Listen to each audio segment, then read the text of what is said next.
my best friend, Mason Lodge, and I transmigrate into a novel together. On top of that, we even marry into the same wealthy family, known as the Grants. Unfortunately, Stella and Tanya Grant's mutual first love, Eric Stewart, returns to the country on the day after our transmigration. Everyone keeps advising us to just get our checks and dump the sisters, but Mason and I just glance at each other with smiles on our faces. Are things really that bad overseas, to the point that he comes running back to the country as soon as he hears about the Grant sisters' marriages? Just listen to how sickly sweet his voice is. Isn't he worried that he might contract diabetes for real? As soon as our words fall, I see Stella looking at me in disgust. Meanwhile, Tanya glares at Mason angrily. Honestly speaking, there's no way a pretentious bastard like Eric can ever win against Mason and me, who are known for seeing through all the facades that a typical pretentious bastard can ever put on. Chapter: When I woke up and opened my bedroom door, I came face to face with my buddy, Mason Lodge, who had clearly also slept in. We stared at each other for a solid second, then headed downstairs in a great mood. The moment we stepped into the living room, the housekeeper, Wanda Smith, frowned. Mr. Mason, why are you still here? Why haven't you fled? I calmly sat down on the couch and poured myself some coffee, while Wanda paced anxiously in front of us. Is it because you don't know where MS, Stella and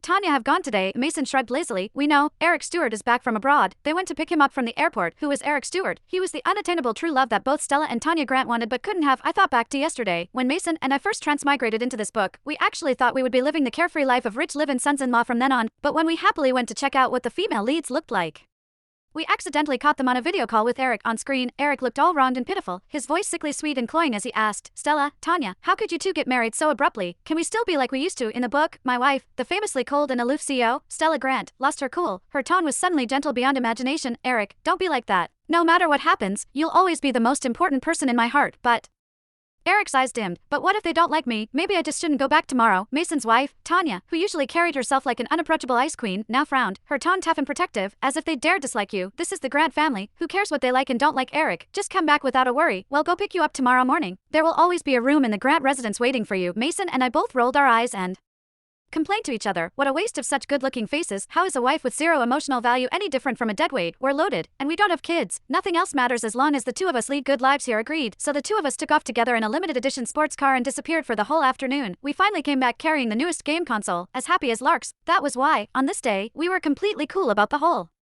situation. As long as the three of them didn't mess with us, we couldn't be bothered to deal with them. Seeing the worried look on Wanda's face, I said, it's fine, I'm not scared. No sooner were the words out of my mouth than the front door of the villa swung open and a man with a rather frail look walked in. He handed his luggage to Wanda with practiced ease and instructed, Wanda, there are bottles of Stella's and Tanya's favorite wine in there. Be careful not to break them. Tonight we're gonna drink until— He trailed off when he finally noticed Mason and me. His expression changed instantly, and he slapped a hand over his mouth in fake surprise. Oh, I forgot you two were at home.